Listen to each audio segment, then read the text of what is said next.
बोरुंदा कस्बे की वीर हनुमान मंदिर परिसर में रविवार को पेपार शहर भाजपा देहात मंडल कार्यकारी समिति की बैठक आयोजित हुई, जिसमें मोदी सरकार की विभिन्न योजनाओं की जानकारी प्रदान की गई। पेपार देहात भाजपा मंडल की कार्य समिति बैठक में मुख्य वक्ता पूर्व मंत्री अर्जुन लाल गर्ग ने कार्यक्रम को संबोधित करते हुए कहा कि प्रधानमंत्री नरेंद्र मोदी की कोरोना काल के दौरान स्वास्थ्य कार्य को विस्तार से जानकारी देते हुए उन्होंने बताया कि जनधन खाता, देश में हुए विकास कार्यों सहित जनहित कार्यों के बारे में जानकारी दी। बैठक प्रभारी ओम प्रकाश चौटिया ने कोविड-19 के दौरान मोदी द्वारा जिन चुनौतियों का सामना किया गया, पीएम द्वारा किए गए सराहनीय कार्य तथा स्वर्गीय सुंदर सिंह भंडारी जन शताब्दी वर्ष तथा संगठन को लेकर चर्चा की गई। वहीं बैठक के दौरान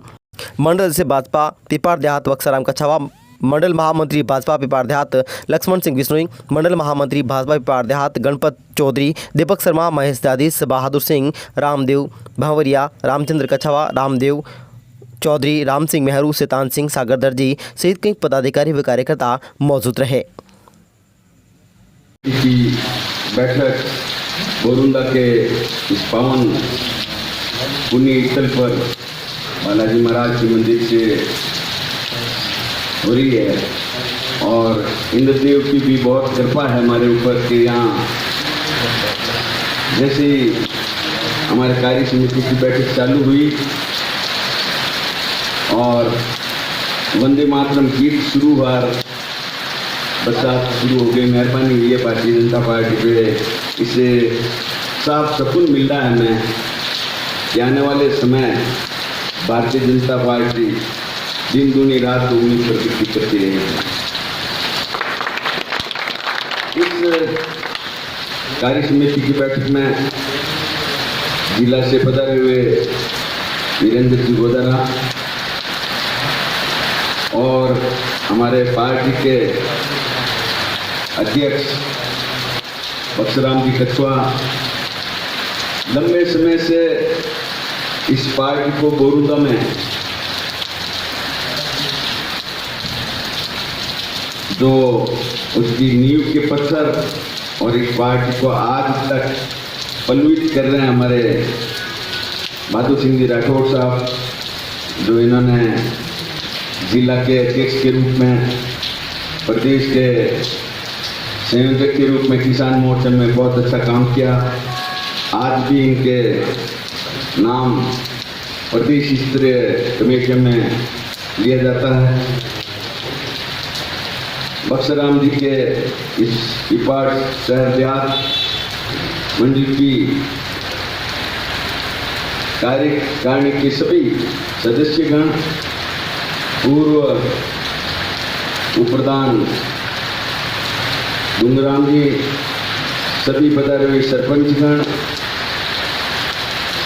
बाहर से पधारे हुए सभी इस कार्य समिति के अपेक्षित मेंबरगण, युवा साथियों,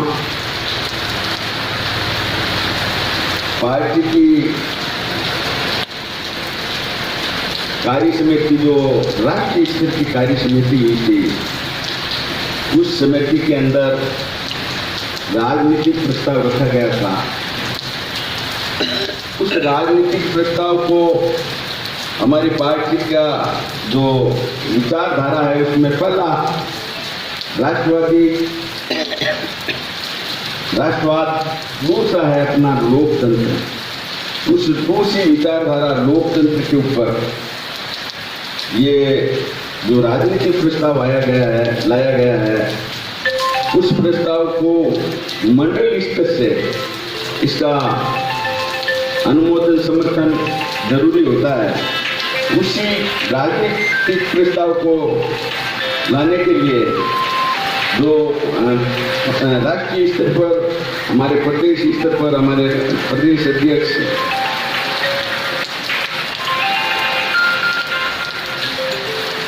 इस अध्यक्ष सतीश जी पूनिया के निर्देशानुसार हमारे जिला स्तर पर भी इसकी कार्य समिति की बैठक हुई थी, जिसमें भी राजनीतिक प्रस्ताव पास किया गया था। अब उसी प्रस्ताव को मंडल स्तर पर सभी कार्यकर्ताओं के अनुमोदन और उनके समर्थन के बाद इसको पास माना जाएगा। तो उस राजनीतिक प्रस्ताव के संबंध में मैं आपसे कुछ जो वहाँ से आया है उसके बारे में आपको बताऊंगा। हमारे देश के प्रधानमंत्री नरेंद्र भाई मोदी जो 2014 से 5 साल के प्रधानमंत्रित्व के कार्यकाल में उन्होंने जो योजनाएं जो देश के लिए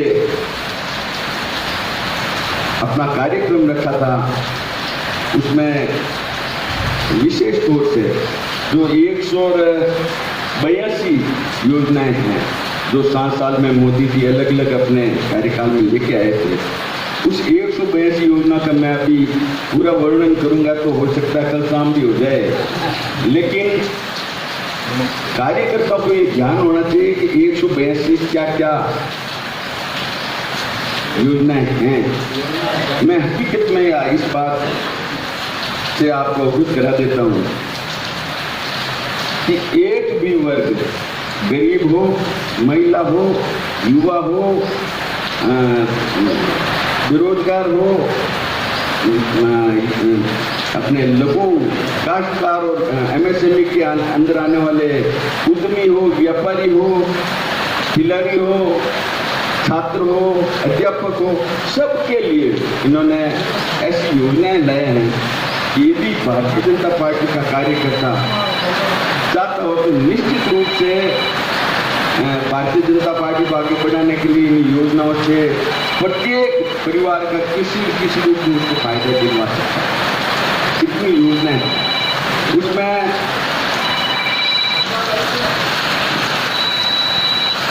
जैसे हमारे प्रधानमंत्री जी ने जो योजनाएं निकाली है उन योजनाओं की तर्ज पर नाम बदलकर राजस्थान की सरकार उन योजनाओं को जनता को गुमराह करने के लिए वो वापस दूसरी योजनाएं लेकर आते हैं। अभी